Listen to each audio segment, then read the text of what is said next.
19 जून 2026 ला युवकांच्या खात्यामध्ये केंद्र सरकारकडून म्हणजेच मोदी सरकारकडून जवळजवळ 15,000 रुपयांपर्यंत रक्कम ही ट्रान्सफर केली जाणार आहे। 19 जून 2026 ला जे नवीन ईपीएफओ अंतर्गत कर्मचारी आहेत, ईपीएफओ अंतर्गत वर्किंग करतात, अशा सर्व कर्मचाऱ्यांच्या खात्यामध्ये 15,000 रुपयांपर्यंत रक्कम ट्रान्सफर होणार आहे। केंद्र सरकारने मागच्या वर्षी 2025 मध्ये जून 2025 मध्ये एक योजना सुरू केली होती।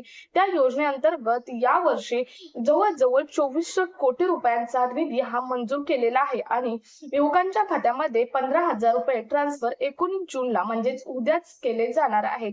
नेमकी ही योजना काय आहे, या योजनेसाठी पात्र कोणते युवक असणार आहेत किंवा यासाठी तुम्हाला काय काम करावं लागणार आहे, याची इन डिटेल इन्फॉर्मेशन आपण आजच्या व्हिडिओ मधून घेणार आहोत। त्यामुळे व्हिडिओ स्किप न करता शेवटपर्यंत पाहायचा। चॅनलवर पहिल्यांदा आला असेल तर अशाच महत्त्वपूर्ण आणि गव्हर्नमेंटच्या नवीन अपडेटसाठी चॅनल सबस्क्राइब करा।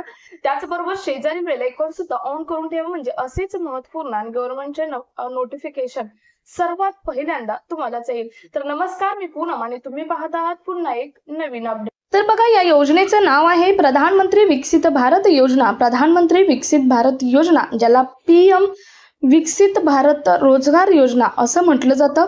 ही योजना सरकारची रोजगार निर्मितीला चालना देणारी एक महत्त्वपूर्ण योजना आहे। या योजनेद्वारे प्रथमच नोकरी करणाऱ्या युवकांना तसेच नवीन रोजगार देणाऱ्या कंपन्यांना आर्थिक प्रोत्साहन हे दिलं जातं। या योजनेअंतर्गत 2026 मधील मोठे अपडेट आहे ते म्हणजे 19 जून 2026 रोजी योजनेअंतर्गत पहिल्या टप्प्यात सुमारे 2400 कोटींचे वितरण केंद्र सरकारने केलेले आहे। प्रथमच नोकरी मिळालेल्या पात्र कर्मचाऱ्यांना रुपये 15,000 पर्यंत प्रोत्साहन अनुदान हे मिळणार आहे। ईपीएफओ मध्ये प्रथमच नोंदणी झालेल्या आणि पात्रता पूर्ण करणाऱ्या कर्मचाऱ्यांना हा लाभ मिळणार आहे। तसेच नवीन रोजगार निर्माण करणाऱ्या नियुक्तांना प्रति कर्मचारी दरमहा रुपये 3,000 पर्यंत प्रोत्साहन हे दिले जाणार आहे। या योजनेअंतर्गत तुम्हाला जर लाभ मिळवायचा असेल तर त्यासाठी पात्र कोण असणार आहे बघा, ईपीएफओ मध्ये प्रथमच नोंदणीकृत जे कर्मचारी आहेत ते, तसेच मासिक वेतन रुपये 1 लाखापर्यंत असणं हे गरजेचं आहे। किमान 6 महिने सातत्याने नोकरी असणे आवश्यक आहे। आता वेतन संदर्भातील रुपये 1 लाख ही शेवटची सीमा दिलेली आहे, त्यापेक्षा कमी असेल तरी सुद्धा लाभ हा मिळणार आहे।